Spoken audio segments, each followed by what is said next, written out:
How you doing? I'm Brendan AKA Slither. I'm a GM on Sindome, a free multiplayer text-based cyberpunk game that you can play anywhere. You can find us at Sindome.org, that's S-I-N-D-O-M-E.O-R-G. I'm also a LARPer and a tabletop gamer. This video series is geared towards helping you develop your roleplay skills. Each video is for the most part a self-contained lesson that plays into the overarching goal of helping you roleplay better. These videos are intended to be useful if you roleplay online, on forums, at the table, in real life. So the topic of today's video is getting the most out of NPCs. NPCs, non-player characters, are controlled by the game master or automated systems, depending upon the game you're playing. But for the purpose of this video, we'll assume a GM is controlling the NPC. So first and foremost, NPCs are people too, right? This is the crux of this video and the crux of getting the most out of NPCs. So here's the TLDR before we dive deeper. NPCs are not just fodder for your characters. They have goals, aspirations, and ambitions. They may have information, quests, or opportunities. They may just exist in the world to help you get to know it better. They may be archetypes and role models to help you shape your roleplay, and they're not paper tigers spinning in the wind. So let's dive deeper into each of these. They aren't just fodder for your characters.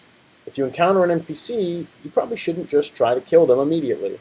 The GM that created the game or is running the game for you has probably put a fair amount of time into crafting unique and interesting characters for you to interact with. So just killing them immediately without trying to interact with them or talk with them is probably never a good idea unless it's like a boss monster or something like that. Or you're going into the situation knowing that you're going to immediately try to attack this character. Even when you are going up against a boss, you should probably give that character some time to monologue. Because you might find out interesting things about the world, or the plots you're involved in, or something else, who knows. NPCs have goals, aspirations, and ambitions. So if you treat an NPC like they're an NPC, like they don't matter to the story that you are collaboratively telling with your GM or in the game that you're playing, then you're going to have a boring game. You're basically playing a grindy dungeon crawler. You know, your characters are bland and not fleshed out, and so are your NPCs. You don't really want to play a game like that. If you wanted to play a game like that, you're probably not watching a video like this. So remember that your characters you interact with, both players and NPCs, have a history.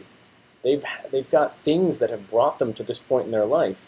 They've got reasons for their actions that go beyond the surface and what you're seeing. You may want to try to dig into that. What's driving them? What do they want? What are their goals? How can you help them? And how can they help you? Where do your goals align? That's a great place to look for an ally, or a great place to look for somebody to try to find ways to get a little extra out of the NPC. Maybe a discount, or maybe an invite to some plot or place in the game that you're looking to go into. If you run up and you're like, I'm a badass and you're going to do whatever the hell I want, maybe the NPC will go along with you, and probably they will not, and they probably won't have a very high opinion of your character.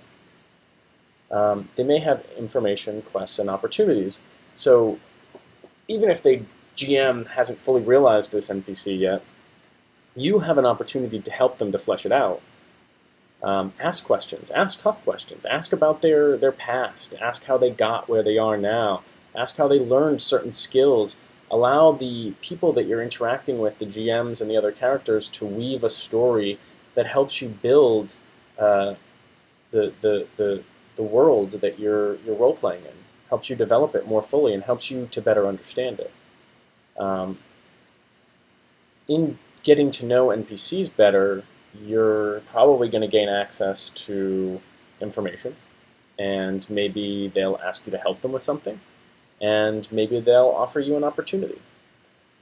But you'll never know that if you just pass by NPCs and don't ask tougher questions and don't prompt your GM or the other characters that you're role-playing with to tell that story. So there's also NPCs that just exist in the world to help you get to know it better. So a character that's there so they can monologue at you about the villain or about the corporate overlords and how terrible they are. Each NPC is an opportunity to tell part of the story. And you should always be interested in anything any NPC has to say. That's not to say that you should believe it, because the NPC is a person, and they could be lying, right? They could be misleading you. Don't just blindly trust NPCs. They have their own goals, they have their own ambitions, and one of their ambitions might be to rise to the top of the corporate ladder, and one of their ways of doing that is betraying your character. Don't assume that NPCs have good intentions just because they're talking to you or being friendly towards you. The same way you wouldn't assume that of another character in any game right off the bat. So NPCs can also be archetypes, role models to help you shape your role play. So they're the shining example of how a certain archetype might act, a ganger in cyberpunk, or a high elf in fantasy. They may be there to show you how this specific game is bringing to life the archetypes that are traditional to the genre that you're role-playing in. And again, they're not paper tigers spinning in the wind, so that kind of is just summing up everything. They mean something. They're not they're not there for no reason. They're there to do something, right? They exist in this world for a reason. It's up to you to find out what that reason is and figure out if it's in line with where you're trying to go with your character. And that's about it. Hopefully you found this video helpful and insightful, whether you're a GM or a player in a role-playing game. If you liked it, please hit the like button, and if you want more videos like this, hit subscribe.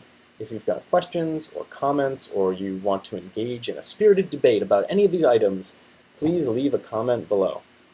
Thanks.